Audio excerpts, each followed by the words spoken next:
Hello everyone, welcome to my channel. ఎవరైతే నా ఛానల్ని ఫస్ట్ టైం చూస్తున్నారో, హాయ్, ఐమ్ ఫనీ. నేను నా ఛానల్లో tech related, movie related vlogs చేయడానికి ట్రై చేస్తాను.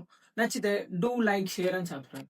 సో ఈ వీడియోలో డేటా అనలిస్ట్ అంటే ఏంటి, డేటా అనలిస్ట్ అవ్వడానికి రోడ్ మ్యాప్, డేటా అనలిస్ట్ అవ్వాలంటే ఉండాల్సిన స్కిల్స్ ఏంటి, దీని గురించి క్లియర్గా ఎక్స్ప్లెయిన్ చేస్తాను. ఆల్సో ఆ స్కిల్స్ నేర్చుకోవడానికి ఒక టైం స్పాన్ని సెట్ చేస్తాను. ఫ్రీగా రిసోర్సెస్ కూడా ప్రొవైడ్ చేస్తాను. సో లాస్ట్ వరకు చూడండి. So that's all. First of all data analyst అంటే ఏంటో తెలుసుకుందాం. సో డేటా అనలిస్ట్ అంటే ఒక ఇన్వెస్టిగేషన్ ప్రాసెస్ అన్నమాట. లైక్ ఎగ్జాంపుల్, మనకు ఒక ప్రాబ్లం వచ్చింది, మన దగ్గర దాని రిలేటెడ్ గా చాలా ప్రీవియస్ డేటా ఉంది. సో ఆ ప్రాబ్లం ఎందుకు వచ్చింది, ఆ ప్రీవియస్ డేటాలో నుంచి క్లూస్ ఫైండ్ చేసి మనకి వచ్చిన ప్రాబ్లం కి రీజన్ ఫైండ్ చేసి ప్రెజెంట్ చేయడం అనమాట. సో ఇది డేటా అనలిస్ట్ పని. Imagine, like for example, imagine ఒక బైక్ మ్యానుఫ్యాక్చరింగ్ కంపెనీ ఉంది. సో సడన్ గా ఆ బైక్ మ్యానుఫ్యాక్చరింగ్ కంపెనీకి సేల్స్ డ్రాప్ అయినాయి. సో ఆ కంపెనీ ఓనర్ వచ్చి సేల్స్ ఎందుకు డ్రాప్ అయినాయి, నాకు క్లియర్ ఎక్స్ప్లెనేషన్ కావాలని అడుగుతాడు. సో డేటా అనలిస్ట్ గా ఫస్ట్ స్టెప్ సేల్స్ డేటాని కలెక్ట్ చేయాలి. లైక్ సేల్స్ ఎందుకు డ్రాప్ అయినాయి, మెయిన్ గా ఏ టైంలో డ్రాప్ అయినాయి, అండ్ నెక్స్ట్ అనలైజ్ చేయాలి. లైక్ ఏ టైంలో ఎక్కడ సేల్స్ తగ్గుతున్నాయి, అర్బన్ లోనా, రూరల్ లోనా, లైక్ స్పెసిఫిక్ మోడల్స్ ఏదైనా ఎలక్ట్రిక్ బైక్స్ లెస్ డిమాండ్ లో ఉన్నాయా, కాంపిటీటర్ ఆఫర్స్ ఏమైనా ఇంపాక్ట్ చేస్తున్నాయా, ఈ అనలైజ్ చేయడం ద్వారా కంపెనీకి క్లియర్ గా అర్థమవుతుంది ప్రాబ్లం ఎక్కడ ఉంది అని. సో దెన్ విజువలైజేషన్, మనం కలెక్ట్ చేసిన డేటాని నీట్ గా అండర్స్టాండబుల్ ఫార్మాట్ లో ఒక డాష్ బోర్డ్ క్రియేట్ చేసి చాట్స్ లో లైక్ డాష్ బోర్డ్స్ లో సమ్మరైజ్ చేసి ఓనర్ కి ఎక్స్ప్లెయిన్ చేయాలి. So this is known as data analyst.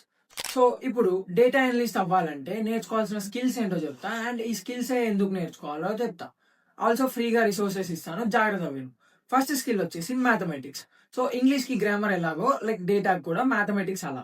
So first of all నీ మ్యాథమెటిక్స్ లైక్ ఫండమెంటల్స్ నేర్చుకోవాలి, like basics, statistics and probability అన్నమాట. అండ్ మెయిన్లీ మ్యాథమెటిక్స్ ఎట్లా అంటే డేటా అనలిస్ట్ అవ్వాలంటే ఇట్స్ పిల్లర్ ఆఫ్ బిల్డింగ్ అనమాట. నువ్వు డేటా అనలిస్ట్ అవ్వాలంటే నీకు పక్క మ్యాథమెటిక్స్ లో ఈ కాన్సెప్ట్స్ అనేది తెలిసి ఉండాలి. స్ట్రాంగ్ ఉంటే నీకు వర్క్ అనేది ఈజీ అవుతుంది. అండ్ దెన్ ఎక్సెల్ లో బిగినర్ టు ప్రో లెవెల్ దాకా నేర్చుకోవాలి. Like basics, formulas, charts prepare చేయడం అండ్ అన్ని రావాలి. మోస్ట్లీ ఎక్సెల్ లో నువ్వు ప్రో అయి ఉండాలి. అండ్ దెన్ పైథాన్ లో basics like variables, data types, statements, loops and object oriented concepts. And main గా పైథాన్ లో వచ్చేసి లైబ్రరీస్ మీద ఫోకస్ చేయాలి, లైక్ పాండాస్ అండ్ నంపై, ఇంకా ఎక్సెట్రా చాలా అయితే లైబ్రరీస్ ఉంటాయి. సో దాంట్లో కూడా మనం పర్ఫెక్ట్ అవ్వాలి. డేటా రిలేటెడ్ కాన్సెప్ట్స్ కాబట్టి లైబ్రరీస్ లో మనకి చాలా వర్క్ అయితే ఉంటుంది, ఎందుకంటే విజువలైజేషన్ కి మనం యూజ్ చేస్తాం కాబట్టి. అండ్ దెన్ ఎస్క్యూఎల్ నేర్చుకోవాలి. ఎస్క్యూఎల్ లో ఏ డేటా లైక్ డేటాలో ఏ రోల్ కి అయినా సరే ఎస్క్యూఎల్ వచ్చి ఉండాలి. డేటా రిలేటెడ్ గా ఏం చేయాలన్నా ఎస్క్యూఎల్ వచ్చి ఉండాలి. అండ్ దెన్ బిజినెస్ ఇంటెలిజెన్స్ వచ్చి ఉండాలి. లైక్ అసలు ఏంటిది, ఎందుకు నేర్చుకోవాలి. డేటా అనలిస్ట్ ఏం చేస్తారంటే డేటాని ఫైండింగ్స్ ని డాష్ బోర్డ్ లో ప్రెజెంట్ చేస్తారు. కాంప్లెక్స్ డేటాని విజువల్ స్టోరీస్ గా కన్వర్ట్ చేయడానికి ఈ బిఐ అనేది హెల్ప్ చేస్తుంది. బిఐ అంటే బిజినెస్ ఇంటెలిజెన్స్ హెల్ప్ చేస్తాయి. సో ఈ డేటా విజువలైజేషన్స్ లో కరెంట్ హీరోస్ వచ్చేసి పవర్ బిఐ అండ్ టాబ్లూ. దీనిలో అడ్వాంటేజ్ ఏంటంటే మార్కెట్ లో పవర్ బిఐ డెవలపర్స్ ఉన్నారు, టాబ్లూ డెవలపర్స్ రోల్స్ కూడా ఉన్నాయి. లైక్ ఈ జస్ట్ ఈ ఒక్క కాన్సెప్ట్ మీద కూడా రోల్స్ ఉన్నాయి. సో ఇది మీరు నేర్చుకోవడం వల్ల వేస్ట్ అవ్వదు, ఎందుకంటే సపరేట్ గా ఈ రోల్స్ కూడా మీరు ట్రై చేసుకోవచ్చు. సో ఈ రెండిట్లో ఏదైనా ఒకటి నేర్చుకోవడం బెటర్. అండ్ నెక్స్ట్ ఇన్ని నేర్చుకుంటే సరిపోతుందా, మనం ప్రాక్టికల్ గా ఎలా ఇంప్లిమెంట్ చేయాలో ఒక క్లారిటీ ఉండాలి. సో దానికోసం మనం వచ్చేసి ప్రాజెక్ట్స్ బిల్డ్ చేయాలి.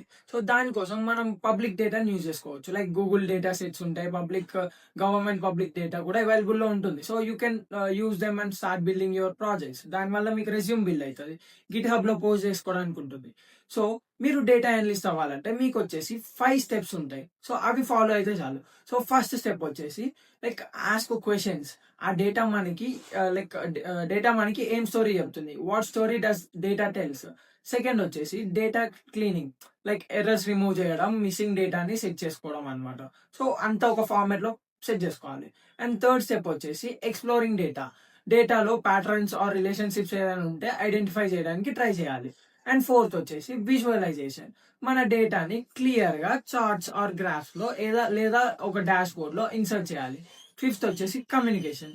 సో మనం చేసిన ఈ వర్క్ అంతా ఇన్సైట్స్ ని ఈజీగా ఎక్స్ప్లెయిన్ చేయాలి. లైక్ ఫిఫ్త్ స్టెప్ ని లైక్ కంప్లీట్ చేస్తే ఒక ప్రాజెక్ట్ కంప్లీట్ అవుతుంది. Fifth step is the main important thing, ఏంటంటే కమ్యూనికేషన్. మనం చేసిన ప్రాజెక్ట్ ఏదైతే ఉందో సో దాన్ని మనం ఎక్స్ప్లెయిన్ చేయగలగాలి.